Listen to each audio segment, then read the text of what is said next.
அனைவருக்கும் வணக்கம். நீச கிரகங்களுடைய காரகம் ஜாதகத்தில் செயல்படாதா, இதை பற்றி தான் இந்த பதிவுல தெளிவா பார்க்க போறோம். ஏன்னா நிறைய அப்பாயின்மெண்ட்லயும் நிறைய கொஸ்டின் கமெண்ட்லயும் நம்ம பார்க்க முடியுது. நீச கிரகங்கள் ஜாதகத்துல இருக்கிறது, இதனால ஏதேனும் பாதிக்குமா, அந்த காரகங்கள் ஜாதகருக்கு கிடைக்காதான்ற பெரும் சந்தேகங்கள்லாம் இருக்கு. குறிப்பா அந்த சந்திரனை பொறுத்த வரைக்கும் மாதத்திற்கு 2 நாட்கள்லாம் நீசகதியில தான் இருக்கும். இப்ப 2 நாள் பிறக்கக்கூடிய குழந்தைக்கெல்லாம் சந்திரன் நீசமா தான் இருக்கும். அவர்களுக்கு மனம் பாதிக்குமா அல்லது தாயாரால் பிரச்சனைகள் ஏதேனும் இருக்குமா அப்படின்றது போல ஒரு பொதுவான சந்தேகங்கள்ல, அதுபோல் குரு நீசமா இருந்தா தனம் குழந்தைகள்ல ஏதேனும் பாதிப்பு இருக்குமான்ற பொதுவான கேள்விகள் அதிகமா இருந்துச்சு. ஸோ அதற்காகத்தான் இந்த வீடியோ பதிவு. நீச கிரகங்கள் முழுவதுமாக காரகத்தை தடை செய்யுமா செய்யாதான்றதை இந்த பதிவுல தெளிவுபடுத்திடலாம். முதல்ல சூரிய பகவான், சூரியனை பொறுத்த வரைக்கும் கிட்டத்தட்ட 30 நாட்கள் நீசகதியில தான் வருவார். துலாமனையில யாருக்கெல்லாம் சூரியன், அதுவும் குறிப்பா இந்த ஐப்பசி மாதத்துல சூரியன் நீசகதியில தான் வருவார். அப்போ அந்த 30 நாட்கள்ல பிறக்கக்கூடிய ஜாதகர்களுக்கு கண்டிப்பா சூரியன் நீசம் பெற்றுதான் இருக்கும். சூரியனாலே ஒரு தலைவனை குறிக்கக்கூடிய ஒரு கிரகம், தந்தையை குறிக்கக்கூடிய கிரகம், அரசாங்கத்தை குறிக்கக்கூடிய கிரகம், ரொம்ப முக்கியமா நோய் நிவர்த்தி கிரகம். சனி நோயை கொடுக்கக்கூடிய கிரகம், சூரியன் நோயை நிவர்த்தி செய்யக்கூடிய கிரகம். இப்படி இருக்கும் பொழுது தலைமை பண்பு, ஒரு மன உறுதி எல்லாம் சூரியன் குறிக்குது. அப்ப ஜாதகருக்கு மன உறுதி இல்லாம போயிடுமா அல்லது தந்தை இல்லாம போயிடுவாரா, ஆதாயம் இல்லாம போயிடுமான்ற சந்தேகங்கள் இருந்தது. அந்த வகையில உங்கள் ஜாதகத்தில் சூரியன் நீசம் பெற்று இருக்கட்டும், பிரச்சனை எதுவும் இல்லை. உங்களுடைய பாவத்தின் 5ஆம் பாவம் வலு பெற்று விடுகிறது என்றால் நீங்கள் மன உறுதியை நினைச்சு கவலையப்பட வேண்டாம். நீங்கள் உறுதியான மனம் கொண்டவர் தான். 9ஆம் இடம் வலு பெற்று விட்டால், 9ஆம் இடத்தின் அதிபதி ஸ்தான பலத்தோடு இருந்து விட்டார்னா தந்தையினால் ஆதாயம் உண்டு. அப்ப சூரியன் நீசம் பெற்றுட்டாரே, அவரால் ஏதாவது பிரச்சனை இருக்கணுமே, அது ஏதேனும் நடக்கணுமேனா சூரியன் ஒற்றை ஆதிபத்திய கிரகம். அந்த ஆதிபத்திய வீட்டினுடைய பலன் ஜாதகருக்கு திருப்தி கொடுக்காது. இந்த ஆதிபத்திய பலன் திருப்தி கொடுக்காது. இப்ப சூரியனும் நீசம், 9ஆம் இடமும் சாதகம் இல்லைன்னா தந்தை இருக்க மாட்டார். தந்தை இருந்தாலும் ஜாதகருக்கு பிரயோஜனம் இருக்காது. அதுபோல 6ஆம் இடம் யோகமாக அமர்ந்து விட்டால் நோயெல்லாம் நிவர்த்தி பண்ணிக்கக்கூடிய பாக்கியம் கிடைச்சிரும்ன்றத உறுதிப்படுத்துறோம். அப்ப சூரியனுக்கு தான், சூரியன் உங்க ஜாதகத்துல நீசம் பெற்றிருந்தா பயம் வேண்டாம். ஏன்னா 5ஆம் இடம், 9ஆம் இடம் மற்றும் 6ஆம் இடம் இதெல்லாம் யோக நிலையில இருக்கும் பொழுது ஜாதகர் கண்டிப்பாக சூரியன் நீசத்தினால் கெடுபலனை அனுபவிக்க மாட்டார் காரகங்கள்ல. ஆனால் ஆதிபத்தியத்தில் எப்பொழுதுமே திருப்தி இல்லாத நிலையை பெற்றுவிடும்ன்றத உறுதிப்படுத்துறோம். இது முழு நீசத்திற்கு. நீசபங்கத்தில் இருந்தால் ஆதிபத்திய பலன்களும் உங்களுக்கு கிடைக்கும்ன்றத உறுதிப்படுத்துறோம். அடுத்து சந்திரன் நீசம் பெற்றிருக்கிறார். ஜாதகத்துல சந்திரனை பொறுத்த வரைக்கும் மாதத்திற்கு 2 தினங்கள் இந்த விருச்சக ராசியில வரும்பொழுதெல்லாம் சந்திரன் நீசம் தான். தாயை குறிக்கிறார், மனோபாவத்தை குறிக்கக்கூடிய சந்திரன் உங்கள் ஜாதகத்தில் 4ஆம் ஆதிபத்தியம் வலுப்பெற்று, அதுபோல ஜாதகத்தில் 5ஆம் பாவம் மற்றும் லக்ன பாவம் வலுப்பெற்று விட்டால் நீங்கள் கண்டிப்பாக உறுதியான மனம் படைத்தவர், நல்ல தாயை கொண்ட நபர். நீங்க பயப்படவே வேண்டாம், தாய்க்காக ஏதேனும் பிரச்சனை வந்துருமான்னு. ஏதேனும் என்ன பிரச்சனை கொடுக்கும், சந்திரன் ஒற்றை ஆதிபத்திய கிரகம், அந்த ஆதிபத்தியத்துல திருப்தி இருக்காது. அதே ஒரு உதாரணத்திற்கு சொல்லலாம். இப்ப மேஷ லக்னமே எடுத்துக்கலாம். 4ஆம் இடத்ததிபதி சந்திரன் நீசம் பெற்றுட்டார். வீடு வாகன வசதி, சொத்து சுகங்கள், தாயை பற்றி சொல்லக்கூடிய அமைவுல வந்துருது. இந்த அமைவுகள்ல மட்டும் மேஷ லக்னத்திற்கு மட்டும் 4ஆம் அதிபதினா கண்டிப்பா சந்திரன் பாதிக்கும் பொழுது தாய்க்கு பிரச்சனை கொடுக்குது.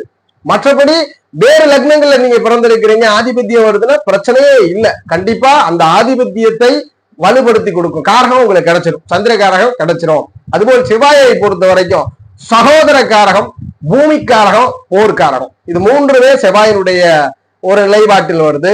செவ்வாய் உங்கள் ஜாதகத்துல நீசம் பெற்று இருக்கிறார். யாருக்கெல்லாம் நீசத்துல இருக்கும், கடகத்துல யாருக்கெல்லாம் செவ்வாய் இருக்கோ அவங்க எல்லாம் நீசமானவர். அவருக்கெல்லாம் கோபமே வராதான்னா கண்டிப்பா கோவப்படுவார். எப்பொழுது கோவப்படுவார், லக்னத்தினுடைய வலு, இது ரொம்ப ரொம்ப முக்கியம். லக்னத்தின் வலு இருக்கும் பொழுது ஜாதகர் செவ்வாய் நீசத்தை பற்றி கவலை வேண்டாம், அந்த போராட்ட குணம் இருக்கும். அதுபோல் 3ஆம் இடம் தைரிய பாவம் நல்லா இருக்கும் பொழுது சகோதரர் உண்டு. ஏன்னா நிறைய பேருக்கு இந்த சந்தேகம் உண்டு, செவ்வாய் என் ஜாதகத்துல நீசம், சகோதரருக்காரகரா இருக்கிறாரு, ஜாதகத்திற்கு பிரச்சனை இருக்குமா பிரதர்ஸோட அப்படின்னா அல்லது சிஸ்டர்ஸோட, கண்டிப்பா இல்ல. 3ஆம் இடம் வலுக்கும் பொழுது அந்த காரகங்கள் செயல்பட்டு விடும்ன்றத உறுதிப்படுத்துறோம்.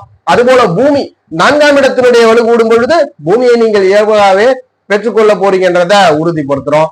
அதுபோல குரு பகவான் நீசம் பெற்றிருக்கிறார். இதுதான் ரொம்ப சந்தேகம். எனக்கு கிட்டத்தட்ட இயர்ஸ் ஒரு வருடங்களுக்கு ஒரு முறை அவர் பயிற்சி அடைவார். மகரத்துல நீசகதியில வர 12 வருஷத்துக்கு ஒரு முறை நீசம் பெற்ற நிலையில தான் இருப்பார். அந்த ஒரு வருஷம் பிறக்கிற குழந்தைகள் எல்லாருக்குமே தனத்துல பிரச்சனை இருக்குமா, குழந்தைகள பிரச்சனை இருக்குமானா கண்டிப்பா கிடையாது. தனக்காரகர் குழந்தைக்காரகர் தான். உங்கள் ஜாதகத்தில் 2ஆம் இடம் வலுப்பெற்று, அதுபோல் 5ஆம் இடம் வலுப்பெற்றிருந்தா குரு காரகம் உங்களுக்கு கிடைச்சது. குருவுடைய காரகம் உங்களுக்கு கண்டிப்பாக கிடைக்கும். நீங்க எந்த பயமும் வேண்டாம். குரு நீசமாயிட்டாரு, சுபகாரியங்கள்ல எல்லாம் தடை இருக்குமான்ற எண்ணமே வேண்டாம். சுபகாரியங்களை அதிகம் கொடுப்பது 9ஆம் இடம். அப்ப 9ஆம் இடம் நல்லா இருந்துச்சுன்னா சுபகாரியங்கள் உங்க வாழ்க்கையில நடந்து கொண்டே இருக்கும். அடுத்ததாக சனி பகவான் நீசம் பெற்றிருக்கிறார். சனி பகவான்லாம் 2.5 வருஷத்துக்கு ஒரு முறை நீசம் பெறுறவர். 2.5 வருடம் முழுவதுமே நீச கதியில தான் இருப்பார். கிட்டத்தட்ட அவருடைய சுற்றுவட்ட பாதையில 2.5 வருஷம் பயணம் இருக்கும் ஒவ்வொரு ராசி கட்டத்திற்கும். அதுல மேஷ ராசியில யாருக்கெல்லாம் இருக்கோ நீசம். ஆயுள்காரகர், கர்மக்காரகர். கர்மன்னா ஜீவனத்தை பற்றி சொல்லக்கூடிய, தொழிலை பற்றி சொல்லக்கூடியது. அப்ப ஜாதகத்தில் காரகம் ரொம்ப முக்கியம். ஏன்னா ஆயுள் இருந்தா தான் எதை அனுபவிக்க முடியும். எல்லாருக்கும் இந்த பயமும் உண்டு, மேஷத்தில் நீசம் வரும்போது எப்படி இருக்கும். உங்கள் ஜாதகத்தில் சனி பகவானுடைய நிலையை விட 8ஆம் இடத்தினுடைய நிலை ஆயுளை உறுதிப்படுத்துகிறது. அதுபோல் உங்கள் ஜாதகத்தில் 10ஆம் இடம் தொழிலை உறுதிப்படுத்துகிறது. 10ஆம் இடமே 8ஆம் இடமும் நல்லா இருந்துச்சுன்னா சனி நீசத்தை பற்றி நீங்க கவலைப்பட வேண்டாம். சனி நீசம் பெறுறது ஒரு வகையில் நல்லது. வாழ்க்கையில் கடினங்களை குறைந்து கொடுப்பார் என்பதை உறுதிப்படுத்தும். அதுபோல் புதன் பகவான் நீசம் பெற்றிருக்கிறார். புதனை பொறுத்த வரைக்கும் புத்தி காரகத்தை தன்னுள்ளே வைத்திருக்கிறார். அதுபோல புத்தின்னா எப்பொழுது எதை எங்கு எப்படி செய்ய வேண்டும் என்ற அந்த புத்தி சாதுரியத்தை வைத்திருக்கிறார். அதுபோல வாக்கு சாதுரியத்தையும் புதனை காரகத்தில் வைத்திருக்கிறார். கல்வி காரகர். அதுபோல ஒரு நல்ல எஜுகேஷன் எல்லாம் படிக்கணும்னா காரகர் புதனுக்கு கொடுக்கப்பட்டுள்ளது. ஒரு ஜாதகர் நல்ல முறையில திராணியோட கல்வியை படிக்கணும்னா 4ஆம் இடம் நல்லா இருந்தா போதும்.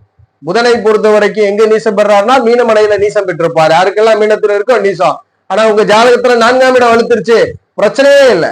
கண்டிப்பாக நல்ல வித்தை உண்டு, அத்தனை விதமான வலுவும் உண்டு. அதுபோல் லக்னம் வலுவா இருக்கு. பிரசன்ஸ் ஆஃப் மைண்ட் கொண்ட ஜாதகர், இடம்பொருள் ஏவல இருந்து செயல்படக்கூடிய திறன் கொண்டவராக நீங்கள் அமைந்து விடுவீர்கள். அப்ப புதன் நீசம் ஆயிடுச்சுன்றதுனால ஒரு குழந்தையாக இருக்கிறவங்களா இருக்கலாம், அல்லது அட்டல்டு கொஞ்சம் பெரிய ஏஜா இருக்கலாம், இல்ல 60 வயது இருக்கிறவங்களா கூட இருக்கலாம். புதன் நீசத்தை நினைத்து கவலை வேண்டாம். ஆனால் ஆதிபத்தியம் சற்று குறைபடும். ஆதிபத்தியம் சற்று ஜாதகருக்கு சாதகம் இல்லாம இருக்கும் எப்போ தசாயில. அதுபோல் உங்கள் ஜாதகத்திலே சுக்கிரன் நீசம் பெற்று இருக்கிறார். சிற்றின்பக்காரகர், இயலிசை நாடகங்களுக்கு எல்லாம் அதிபதி. ஏன்னா மனித வாழ்க்கைக்கு ரொம்ப முக்கியம் சிற்றின்பம் தான். அப்பதான் அவர் அடுத்தடுத்த கட்டத்திற்கு கொண்டு செல்லும். காலமானது ஏதேனும் ஒரு மகிழ்ச்சியை ஜாதகருக்கு கொடுக்கணும். அது போல லக்ஸரியஸ் பொருள் எல்லாம் அனுபவிக்கிறது சுக்கிரனின் மூலியமா தான், காரகத்தின் மூலியமாக. அந்த வகையில உங்கள் ஜாதகத்துல கன்னியில சுக்கிரன் நீசமே பெற்றுறார். நீசம் பெற்று இருக்கிறாருன்னா இந்த காரகம் எப்படி பெற முடியும்? சிற்றின்பத்தை முழுக்க முழுக்க கொடுக்கிறது 5ஆம் இடம். 5ஆம் இடம் நல்லா இருந்துச்சுன்னா போதும், நீங்க கவலையே வேண்டாம். சுக்கிரன் நீசமானாலும் நல்லா இருப்பீங்க. அதுபோல் 3ஆம் இடம் இல்வாழ்க்கை சுகத்துக்கு. 3ஆம் இடம் நல்லா இருக்கா? சுக்கிரன் நீசமா இருந்தாலும் உங்களுக்கு இல்வாழ்க்கை உண்டு, சுகம் உண்டு, மனைவி கணவன் இது போன்ற அமையெல்லாம் ஏற்படுத்தி கொடுக்கும். சிற்றின்பங்களை கண்டிப்பா கொடுக்கும்.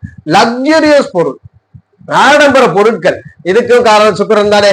உங்கள் ஜாதகத்தில் 12ஆம் இடம் நல்ல முறையில ஒளி பொருந்திய நிலையில யோகமா இருந்ததுன்னா நீங்கள் சொகுசை அனுபவிப்பீர்கள். 12ஆம் இடம் சொகுசை சொல்லுது. 12ஆம் இடத்தில் நல்லா இருந்துச்சுன்னா சொகுசை கொடுத்துரும். அப்ப சுக்கிரன் நீசம் பெறுறதுனால கவலை வேணுமா? கண்டிப்பா கிடையாது. 3ஆம் இடம் வலுத்து இருந்தா, தீரியம் இருந்தால் கண்டிப்பாக இல்வாழ்க்கை சுகம் உண்டு. 3ஆம் இடம் வலுக்கும் பொழுது 5ஆம் இடம் வலுத்தால் நீங்களும் மகிழ்ச்சியான நபரே, நீங்களும் மகிழ்ச்சியை வெளிப்படுத்தக்கூடிய நபராக இருப்பீர்கள் என்பதை உறுதிப்படுத்துறோம். இந்த பதிவுல ஓரளவுக்கு கவர் பண்ணி இருக்கிறோம். உங்கள் ஜாதகத்துல நீச கிரகம் இருந்துச்சுன்னா அந்த காரகம் செயல்படுவதற்கு நம்ம சொல்ற ஆதிபத்தியம் வலுத்து இருந்தா போதும், கண்டிப்பா உங்களுக்கு யோகம் உண்டு. ஜோதிட ரீதியான தகவல் அல்லது உங்கள் சுய ஜாதகம் சார்ந்த சந்தேகங்களுக்கு ஸ்கிரீன்ல தெரிகிற நம்பரை தொடர்பு கொள்ளுங்க. வாழ்க வளமுடன். நன்றி.